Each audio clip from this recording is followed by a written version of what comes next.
Welcome back to the Rules of Engagement. We just analyzed games 1 and 2 of the herO vs Sase series. We're going to skip game 3. That was kind of a quick game where Sase just made a little bit of a mistake early and lost, unfortunately.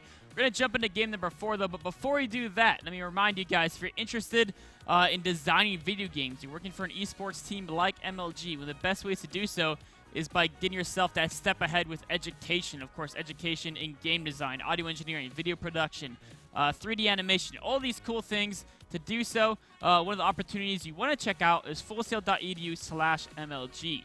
You tell them what programs you're interested in. They'll give you information about their programs so you can see if that's the right fit for you. Now let's talk about herO vs Sase game number 4. A couple things we want to focus on in this game are going to be the opening fast Stargate versus gateway pressure and how those two openings kind of work out against each other. We're going to talk about Phoenix Mirror upgrades. So if it's in a Phoenix Mirror, what upgrades should you focus on? We're going to talk about Phoenix Mirror micros. If you're in a Phoenix Mirror, how is it? What are the things to focus on in controlling the Phoenixes in those critical Phoenix versus Phoenix engagements? All right, so we're going to jump in a game at the 5:30 mark. And what we see here is two things. One, we see that Sase went fast Stargate, right? His first Phoenix is almost done.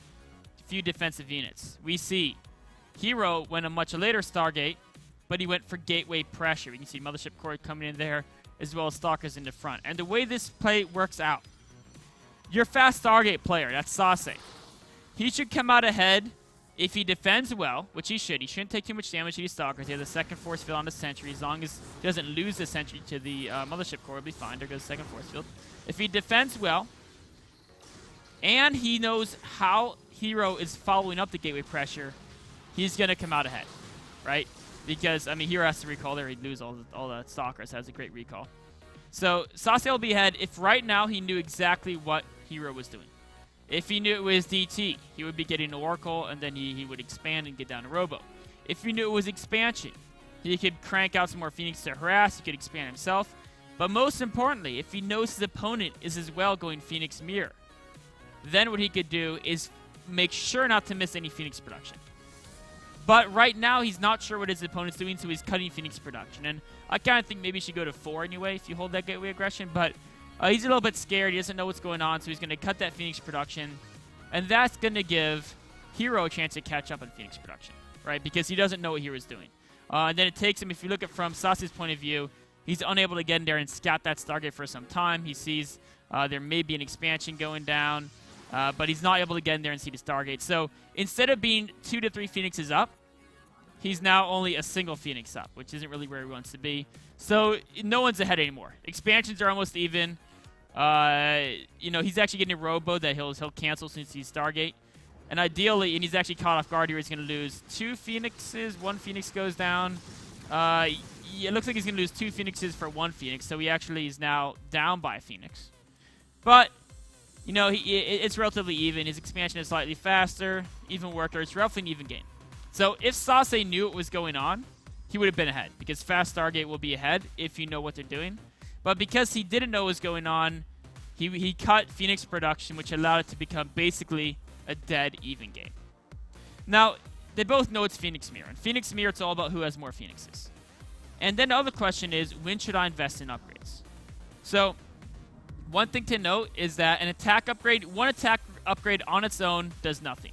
Once other upgrades get factored in, if other units get factored in, then it can help, but on its own, it does nothing. So by far the most important upgrade to get in Phoenix Mirror is the Phoenix range.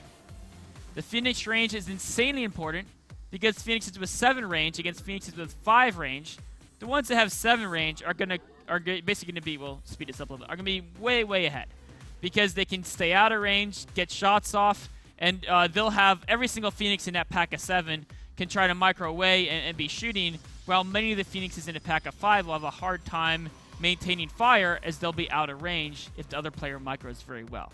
So Phoenix range upgrade is insanely important. So while Sase does get that fast +1, and he has a faster second Stargate, which is huge. It's going to put him ahead. But he's getting a +1 weapons, which is some gas that could have been used to a faster fleet beacon. And that, I think, is a slight mistake there. As we see, hero's going to get that faster fleet beacon, which is super, super important in Phoenix Mirror. So then we're going to go forward a bit.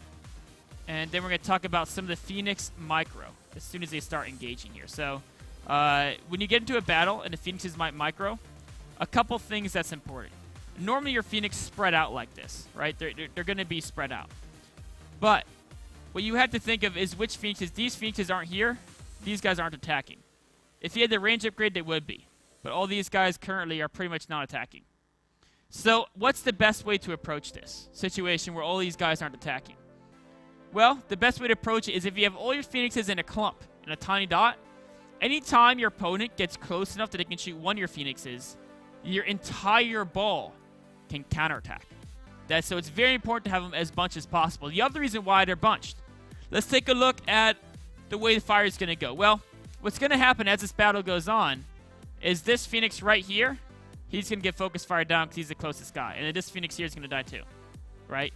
So ideally what you want to do, again, you want to have them all in a bunch so that your opponent's Phoenixes will spread the damage more evenly amongst your Phoenixes, which will result in, of course, a better situation as you'll take more shield damage, you'll lose less Phoenixes, which means you'll maintain your full damage output if you're not taking losses. So for both reasons of being able to counterattack and have all your Phoenixes in the battle constantly, and also for not seeing that Phoenix out focused down, imagine if those attacks were spread out across all the Phoenixes. Each Phoenix would be down 20 shields, but you'd still have the same number. So for multiple reasons, you want to bunch up in a ball as soon as the fight happens. That's exactly what herO is doing. You see, he's trying to bunch his guys up. Sase is trying to do it as well, but it's not super easy to do because they naturally spread out. But that's the very important micro. Try to keep them balled up. And now going forward, it's a dead even fight right now. Sase has one attack. herO has no upgrades. But why is that dead even? You're like, aren't attack upgrades good? Normally they are, right? Normally they are. In almost any situation they are. Unfortunately, Phoenix Mirror is one of the few situations where an attack upgrade doesn't actually make a difference. And the reason why? It's this simple. Phoenixes have 180 total life. They have 0 armor, 0 shield armor by default, so just 180 life, take full damage, right? They're light units. Phoenixes do 20 damage with no attack upgrades. 180 divided by 20 is 9. Takes 9 Phoenix volleys. Well, really 18, but they shoot 2 at once, right? So 9 attacks to kill another Phoenix. When you have +1 weapons, you do 22 damage. It still takes 9 attacks. 180 divided by 22 is still more than 8, right? So, yes, 8 attacks will bring it low, but it'll still take 9 attacks to kill the other Phoenix. So the Phoenix Mirror, it's 9 attacks, regardless of the +1 weapons.